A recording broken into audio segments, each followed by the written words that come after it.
Alexandra, frage die Karten, zeige mir einen Weg.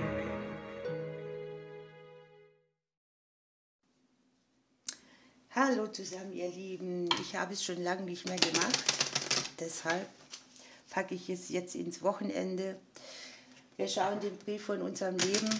Das heißt, ich befrage die Karten so, als was möchten sie uns mitteilen, was möchte das Leben uns sagen, wo sind irgendwo Flecken, wo wir nicht hingucken oder so.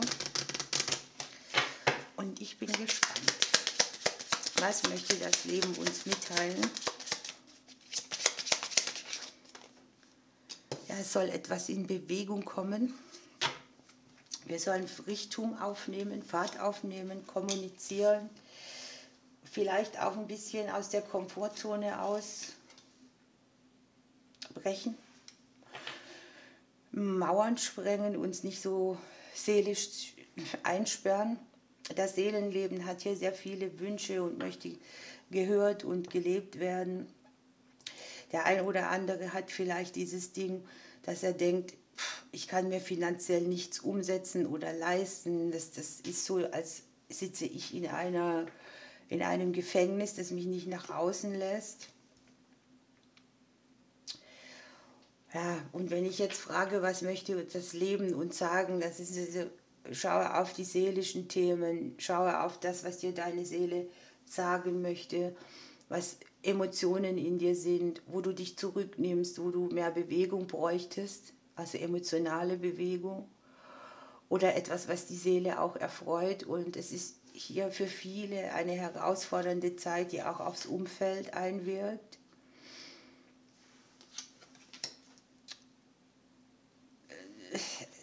Wir sollen hier auf langfristige Sachen gucken. Das Außen spiegelt mit dem Thema Geld und das Außen spiegelt auch mit dem Thema, wie gehe ich mit dem Außen um, was macht es mit mir. Ne? Hier ist ganz wichtig, dass wir das Beziehungskonstrukt im Auge haben, das uns trägt. Und ich sehe für viele auch irgendwelche Schattenthemen, die sie aber nicht zeigen. Das ist etwas, das macht jeder mit sich aus und da dürfte vielleicht auch eine Emotion mal nach außen kommen oder nicht unterdrückt werden. Ne? Das würde hier zu Klarheit bringen und eine stagnierende Zeit auch beenden.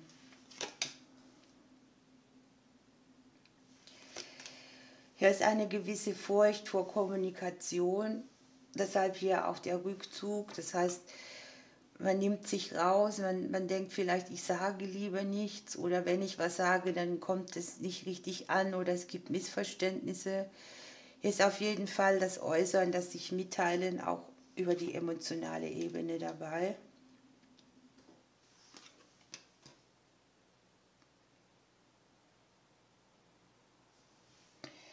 Es geht viel um unser Umfeld, um das, was uns seelisch trägt, um die Menschen, die für uns da sind, wenn es schwierig wird oder wenn es hängt oder blockiert. Es kann uns hier durch sehr viele Stellvertreter aufgezeigt werden. Es sind unter anderem vielleicht auch Geschwisterthemen, die man hier sieht.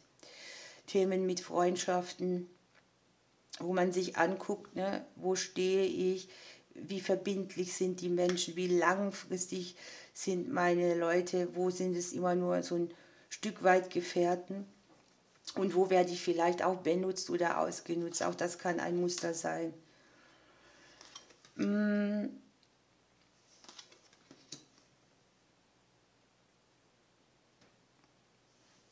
Ja, diese Wünsche, die hier sind oder die man hier sehen kann, die sind für viele auch im Bereich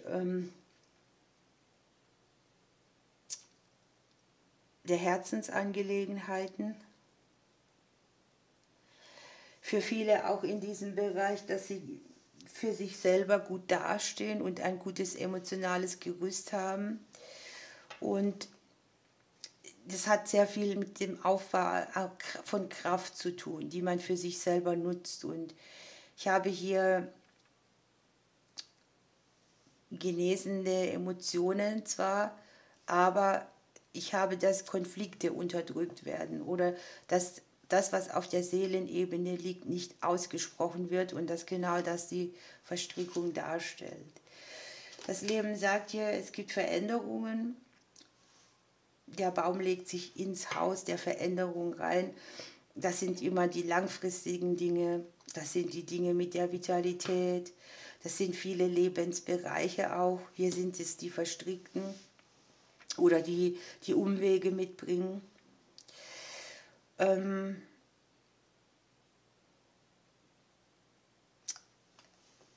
Prinzip, wenn ich es auf das Leben deute, ist es hier so zu sehen, dass das Leben manchmal gerade Wege bringt und manchmal auch krumme und Kurven und Konflikte und dass es eben darauf ankommt, wie wir stehen und wie wir umstellt sind von Sachen, die uns gut tun.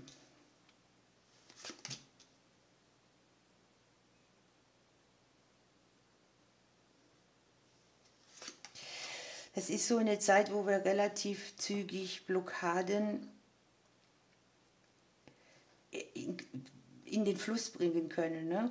Wir haben hier im Haus des Berges die Sense drin. Hier ist so ein geballter Knall, der dann hier viel Energie freisetzt für neue Wege und neue Möglichkeiten und Herzöffnung. Und es ist auch ein Weg, bei dem wir vielleicht aussortieren oder wo wir denken, das lasse ich hinter mir, da begrenze ich mich, da kommen neue Dinge, neues Wissen. Ich sauge es auf und es bringt mich über meine Hindernisse drüber. Manchmal weiß man ja nur nicht, wie.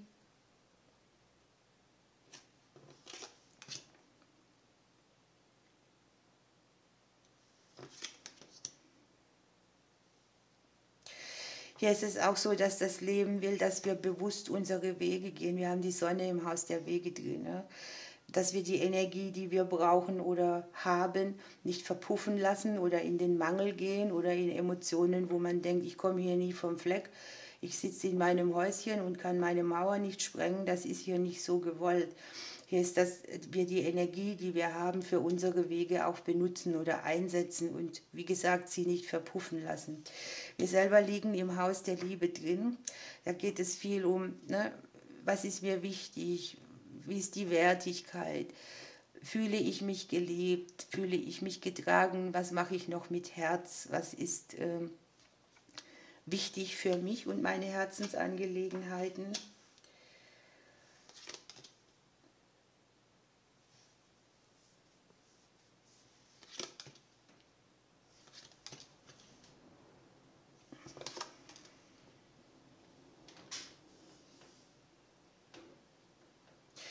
Die Wege legen sich jetzt hier auch ins Haus der Kommunikation und hier spiegeln sie wiederum, da hatte ich ja gesagt, hier ist etwas, was wir nicht nach außen tragen oder wo wir uns zurücknehmen oder wo wir andere schützen und wo wir immer schlucken. Und genau das ist das, was hier auf den Weg gebracht oder nach außen gebracht werden soll.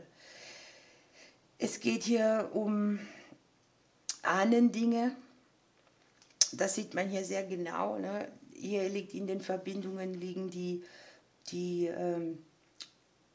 genetischen Dinge, die Mitglieder unseres Stammes. Und es gibt hier auch irgendwas, was wir im Leben vielleicht nachleben oder mitleben, weil es die anderen so mitbringen. Und an sich sind wir hier sehr gut aufgestellt, weil wir haben im Prinzip das Haus in unserem Haus drin. Das hört sich blöd an, aber es ist so. Und daneben haben wir noch den Schlüssel. Ne? Also von diesem Platz aus ist alles möglich. Jede Herausforderung, wir bauen auf ein gutes Fundament. Wir haben den Blick auf die Umgebung. Wir können Grenzen ziehen. Wir haben die Möglichkeit, das Haus hat auch immer so was Privates, ne? Die Tür zuzumachen und zu sagen, Welt, du bleibst draußen.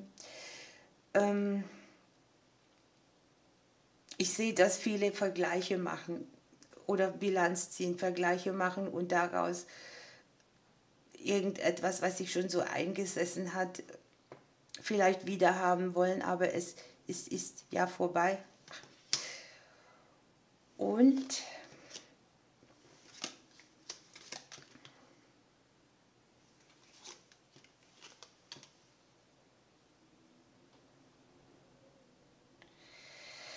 Es ist irgendwie,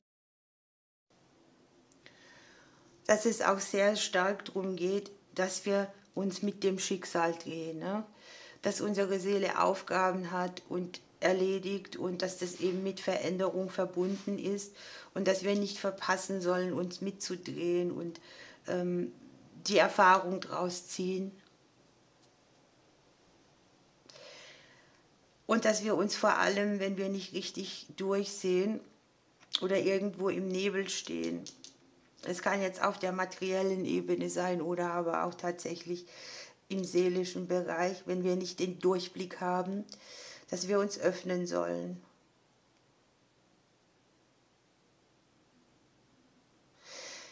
Wir haben, dass wir mit guter Energie an unseren Dingen arbeiten sollen, dass wir unabhängig bleiben sollen, dass wir daran arbeiten sollen, die Wahrheit zu sehen, uns nicht von Zweifeln in die falsche Richtung lenken zu lassen. Und hier ist auch so die Aussage drin, es kommt immer wieder mal ein bisschen Glück, das Sicherheit bringt oder Erfolg oder im Kleineren ein Aufatmen.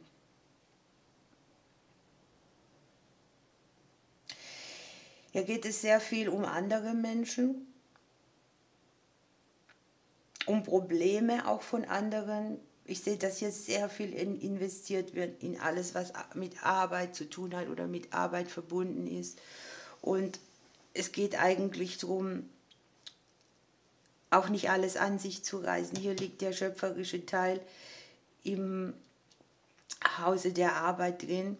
Hier liegt die Arbeitskarte im Hause der Sonne. Also hier ist sehr viel Energie, hier muss man sehr viel geben. Und hier lässt man aber auch ein Stück weit Seele zurück oder verkümmern. Und das ist mir doch direkt die Kamera ausgefatzt. Gut. Also ich glaube, ich habe das Größte gesagt. Das Umfeld ein bisschen anpassen.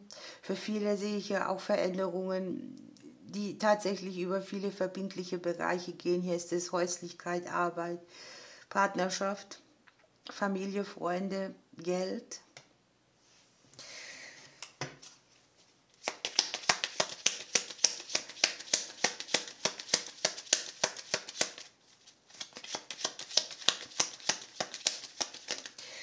Guckt mal, ich kann ja jetzt nur nichts dafür, hier kommt schon wieder dieser Glücksfall.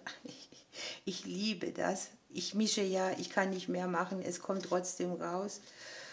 Und das ist auch das, was ich hier unten so im Auge habe. Ne? Wenn ich frage, was möchte das Leben uns sagen, dann ist es die positive Ausrichtung auf alles. Wir wissen alle, dass um uns herum böse Zustände sind. Das ist gar nicht, oder vor allem im Außen, um das geht es gar nichts. Aber wir müssen ja weitermachen.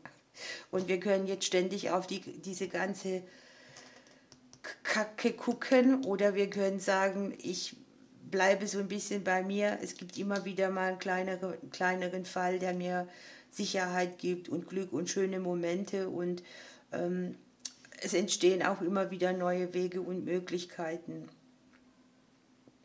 Das muss nicht in dem riesen Feld sein, sondern es ist etwas, was persönlich glücklich macht. Es ist auch die Ausrichtung, ne, die Erwartung von den Dingen.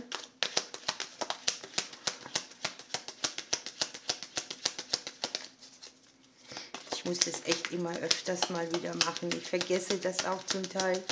Ich mache jeden Monat zwischen 80 und 100 Videos. Da habe ich noch keine Kundenvideos mit drin. Und immer geht mir irgendwas flöten.